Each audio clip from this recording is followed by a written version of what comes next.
Fala pessoal, beleza? Tudo bem? Bem-vindos a mais uma aula.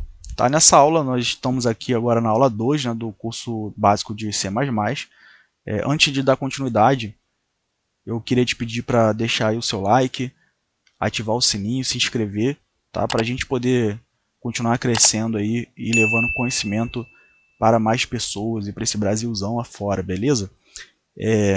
Bem, na aula anterior nós terminamos então nesse slide aqui, né, falando sobre variáveis. E aí nós vamos dar início então a partir desse tipos primitivos de variáveis em C++, tá? Bem, são basicamente, né? Nós temos basicamente aí 5 tipos, né? Que é o char, então tipo caracteres, né? E vai ser um caractere por vez, então tipo char eu armazeno um caractere de cada vez. Eu já vou explicar no geral o que é tudo isso, tá? Deixa eu só ler um a um, né? Então nós vamos ter o tipo int, que vai ser o tipo inteiro. E aí nós temos aí um limite, né, de menos 2 ponto alguma coisa até 2 ponto alguma coisa positivo, né, um espaço bem grande aqui de números, mas esse é o limite em que C++ armazena aqui os inteiros, tá? E aí você tem algumas formas de aumentar isso aqui, tá? E uma delas é você armazenar em double, né? Você vai armazenar ali uma variável inteira, só que vai armazenar como double, para ela poder receber mais, tá? E aí, o que é o double? O double já é o próximo aqui, né? Então, são números de casas decimais, né? De pontos flutuantes, nós chamamos. E o float também são pontos flutuantes. A diferença é que quando você tem muitas casas decimais, você vai precisar do double. Quando você tem menos casas decimais, você vai precisar do float. E o bool é verdadeiro ou falso, tá? E aí, o que acontece, né? Você deve estar se perguntando, e o string? Lá no Python tem string. Pois é. A string no C++ ela é como se fosse uma função. Né? Você tem que importar uma biblioteca para poder utilizar o tipo string. Tá? E nada mais é do que um vetor de caracteres. Então vai ser um vetor, um array cheio de caracteres, cheio de tipo char. Nós vamos entender isso na prática, beleza? É como se você tivesse então uma lista, tá?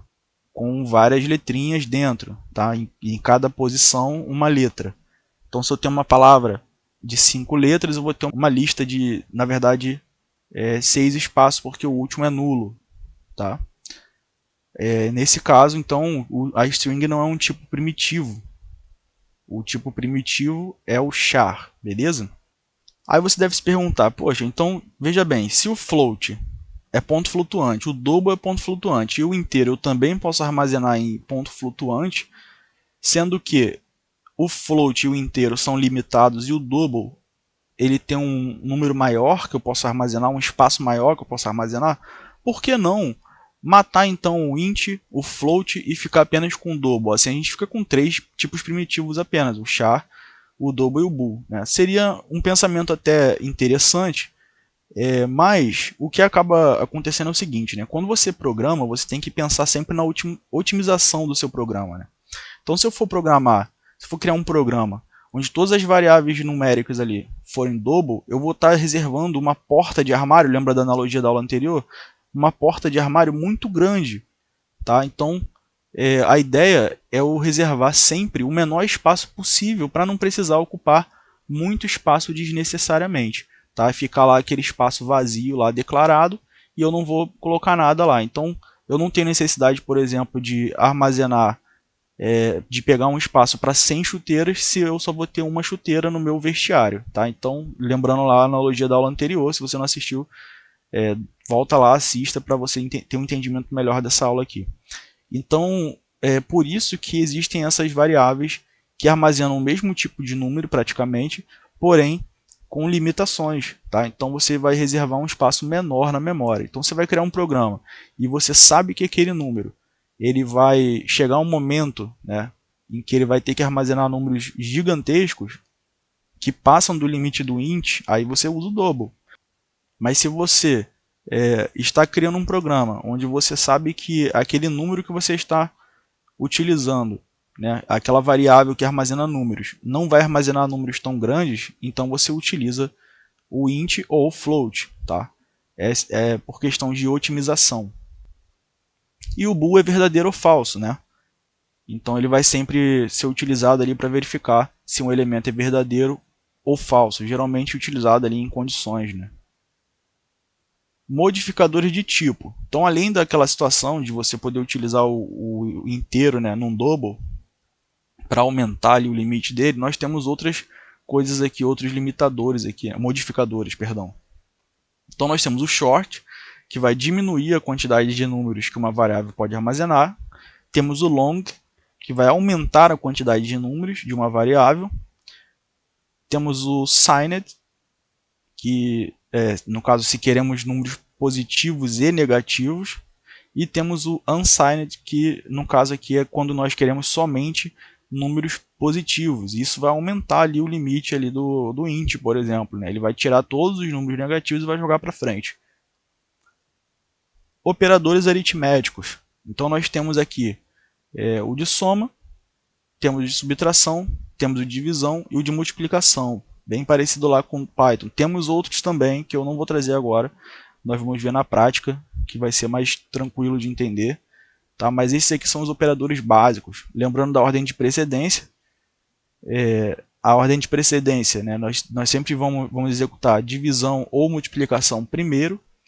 E depois vamos executar soma e subtração. Tá? Qual que vem primeiro? Divisão ou multiplicação? É aquele que for colocado primeiro na operação. Tá? Da esquerda para a direita. A mesma coisa serve para soma e subtração. E temos os parênteses também, que eu não coloquei aqui, mas tudo que tiver parênteses é executado primeiro.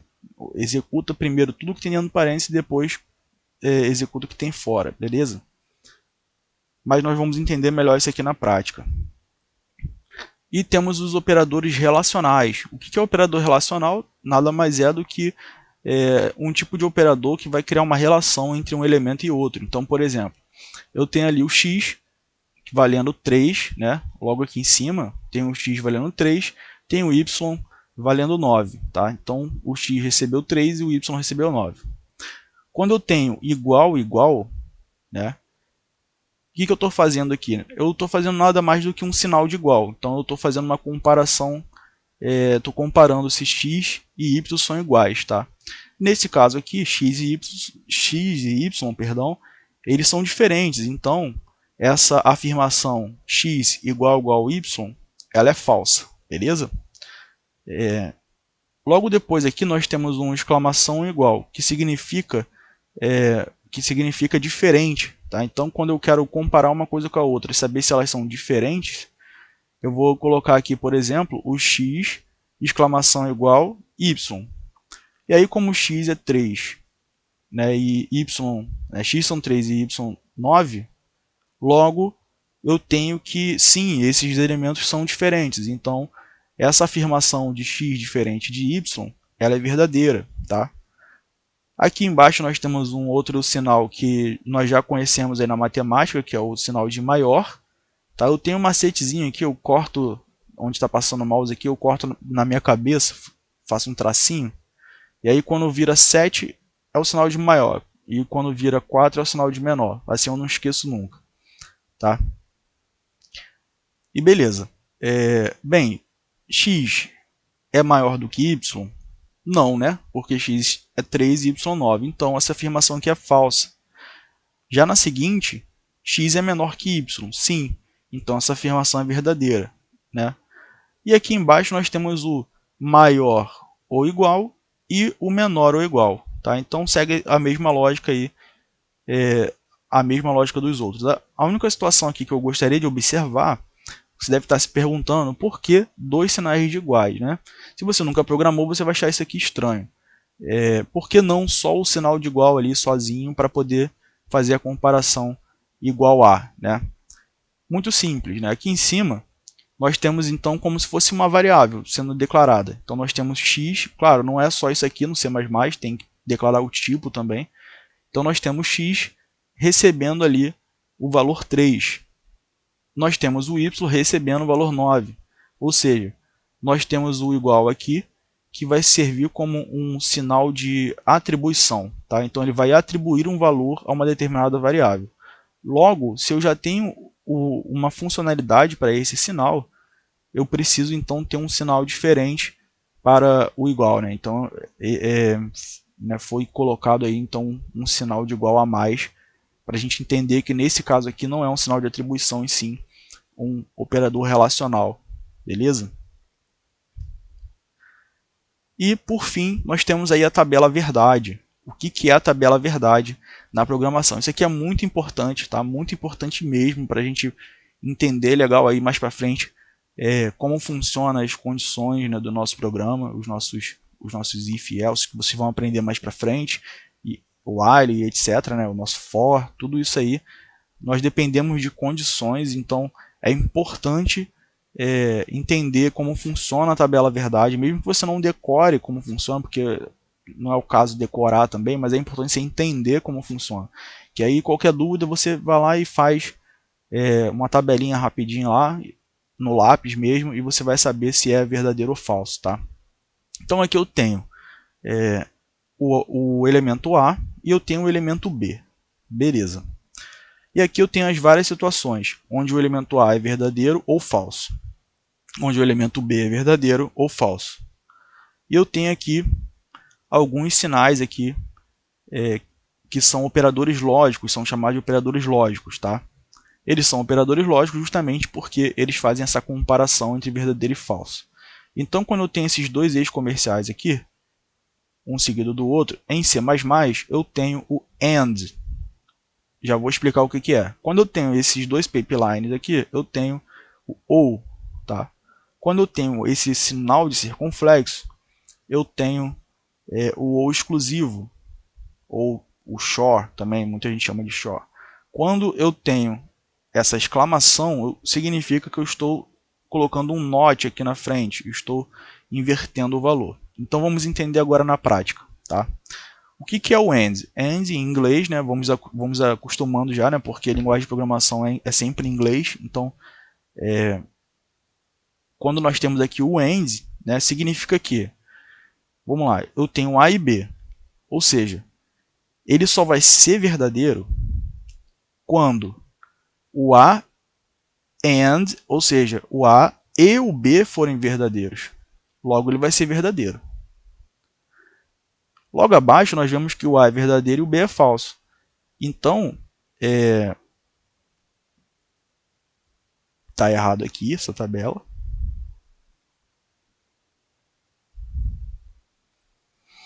Então, pessoal, eu dei uma parada aqui rápida só para fazer um conserto rápido aqui, tá? Essa tabela aqui estava errada aqui, peço perdão por isso, mas o que ocorre aqui é o seguinte: quando eu tenho o AND, né, eu tenho que ele só vai ser verdadeiro quando os dois são verdadeiros, né? Quando um é verdadeiro e o outro também. Se eu tiver um verdadeiro e um falso, logo o meu resultado vai ser falso. Se eu tiver um falso e um verdadeiro, logo o meu resultado vai ser falso. E se eu tiver dois falsos, logo o meu resultado vai ser falso. Não tem nem por que ser verdadeiro. Então é nítido aqui que estava errado, né? Porque nós temos dois falsos, então tem que ser falso aqui, né? O resultado tem que ser falso. Beleza. No caso do OR, né? No caso aqui dos nossos dois pipelines aqui, que é o OR, ou OR, né, em inglês, nós temos aqui então verdadeiro, verdadeiro, ou seja, quando um ou outro for verdadeiro. Logo, se A e B são verdadeiros, um deles aqui é verdadeiro, é o que precisa, o que basta para que a condição seja verdadeira. Logo, eu tenho então o OR aqui como verdadeiro. Tá?